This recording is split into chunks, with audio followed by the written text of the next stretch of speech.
Ողջույն սիրելի բարեկամներ, այսօր կցանկանայի խոսենք այն մասին, թե որն էր պատճառը, երբ աշխարհի բոլոր մեծամեծերն ու լուսավորյալ մարդիկ հանրության հետ խոսել են առակների և հեքիաթների լեզվով։ Իսկ այդ ամենից առաջ շատ կարևորում եմ այն ընկալումը, թե ինչ ասել է առակ կամ հեքիաթ։ Ընդհանրապես առակները դրանք հեքիաթների ավելի համառոտ գրվածքներ են, իսկ թե հեքիաթները և թե առակները հետաքրքրաշարժ պատմվածքներով լի գրվածքներ են, որոնք իրենց շերտերի տակ թաքցնում են թաքնագիտական իմացություններ։ Գուցեև հարց կառաջանա, թե որն է պատճառը այդ իմացությունների թաքցնելու, եթե կարելի է սփռել հանրության առաջ և բաց ձևով ավելի հասանել լինի հանրությանը։ Այդ ամենի պատասխանը տալիս է նաև բնությունը։ Ինչպես բնության մեջ թե ոսկին, թե ադամանդը, թե մարգարիտը, բոլոր թանկարժեք քարերն ու մետաղները սփռված չեն հողի մակերևույթին և հասանելի չեն բոլորին, այդ ամենին հասնելու համար առաջին հերթին շատ կարևոր է պեղել, փորել, աշխատանքի միջոցով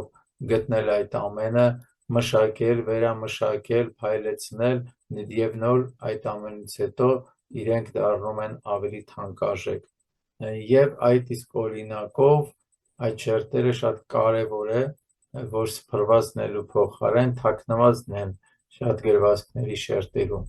Այդ ընկալելու համար նաև կարելի է համեմատել բանկային համակարգի օրինակի հետ,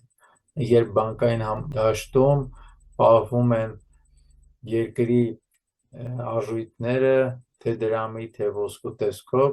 այն խելամիտ մարդիկ, համարձակ մարդիկ, ովքեր խելամիտ են մոտենում և գիտակից քայլերի շնորհիվ բանկից վերցրած գումարներով հարստությամբ դնում են բիզնեսի մեջ, ավելացնելով այդ ամենը, բարգավաճում են և իրենց կյանքը ավելի հարմարավետ են դարձնում, և այդ ամենի ի հակառակ օրինակով շատերն էլ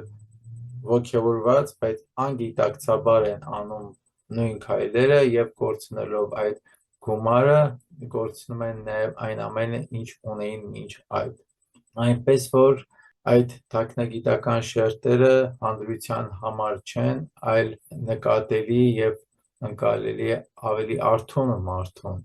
Նաև դրանք հրաշալի գործիքներ են մարդկանց արթնության բերելու համար։ Սպասել, որ պետք է այդ ամենը հեշտությամբ մատուցվի, շատ կարևոր եմ համարում ճանաչել, գտնել այդ շերտերը,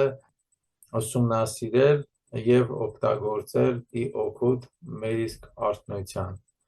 Այնպես որ սիրելի բարեկամներ, ինչպես ասվում է, ով աչք ունի կտեսնի, ով ականջ ունի կլսի։